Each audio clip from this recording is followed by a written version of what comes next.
നിലമ്പൂർ ഉപതെരഞ്ഞെടുപ്പിൽ യുഡിഎഫിന് പിന്തുണ നൽകാൻ വെൽഫെയർ പാർട്ടി നിർണായക പ്രഖ്യാപനം ഉടനുണ്ടാകും. മുന്നണിയിൽ അസോസിയേറ്റ് പാർട്ടിയാക്കണമെന്ന ആവശ്യമാണ് യുഡിഎഫ് നേതൃത്വത്തോട് വെൽഫെയർ പാർട്ടി ഉന്നയിച്ചിരിക്കുന്നത്. വിവരങ്ങളുമായി അനൽക സെയ്ദ് ചേരുന്നു നിലമ്പൂരിൽ നിന്നും. അനൽക, വെൽഫെയർ പാർട്ടി പിന്തുണ അറിയിച്ചിരിക്കുന്നു യുഡിഎഫിന്. അവരുടെ ഈ ആവശ്യത്തെ, അസോസിയേറ്റ് കക്ഷിയാക്കണം എന്ന ആവശ്യത്തെ യുഡിഎഫ് എങ്ങനെയാണ് കാണുന്നത്? നേരത്തെ തന്നെ ഇങ്ങനെ ഒരു ആവശ്യമാണ് PV അൻവർ അടക്കം ഉന്നയിച്ചിരുന്നത്. ആ ഒരു സാഹചര്യത്തിൽ വെൽഫെയർ പാർട്ടിയോടുള്ള യുഡിഎഫിന്റെ സമീപനം എന്താണ്?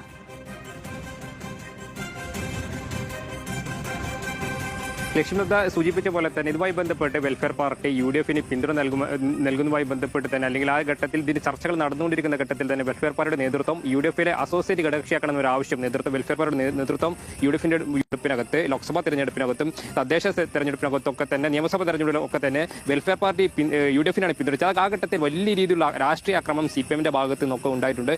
ഇസ്ലാമിയുടെ പിന്തുണയും യുഡിഎഫിനെന്ന് പറയുകയുണ്ടായി. അവരുടെ ഭാഗത്ത് നിന്ന് പ്രഖ്യാപനങ്ങൾ ഉണ്ടാകുമോ? എന്താണ് മനസ്സിലാക്കേണ്ടത്?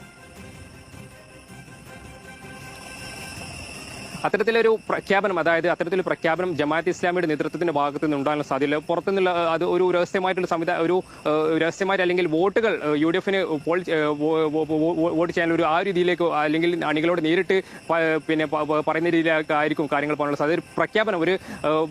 ഒരു പ്രഖ്യാപനം അല്ലെങ്കിൽ അങ്ങനെ ജമാഅത്തെ ഇസ്ലാമിയുടെ ഭാഗത്ത് നിന്ന് ഒരു പിന്തുണ യുഡിഎഫിനുണ്ടാകും. പക്ഷേ അക്കാര്യത്തിൽ പരസ്യമായ ഒരു പ്രഖ്യാപനം ഉണ്ടാകില്ല എന്നാണ് അനൽക സെയ്ദ് ഇപ്പോൾ അവിടെ നിന്നും റിപ്പോർട്ട് ചെയ്യുന്നത്. ഏതായാലും വെൽഫെയർ പാർട്ടിയുടെ പ്രഖ്യാപനം നിർണായകമായ രാഷ്ട്രീയ പ്രഖ്യാപനം ഇരുന്ന് കാണണം. വെൽഫെയർ പാർട്ടിയുടെ പിന്തുണ യുഡിഎഫിന് കിട്ടുകയാണ്. വെൽഫെയർ പാർട്ടിയെ അസോസിയേറ്റഡ് കക്ഷിയായി എടുക്കുമോ? എന്തായിരിക്കും യുഡിഎഫ് അതിനോട് സ്വീകരിക്കുന്ന പരസ്യമായ നയം? ഇതെല്ലാം അറിയാൻ എല്ലാവർക്കും താല്പര്യമുള്ള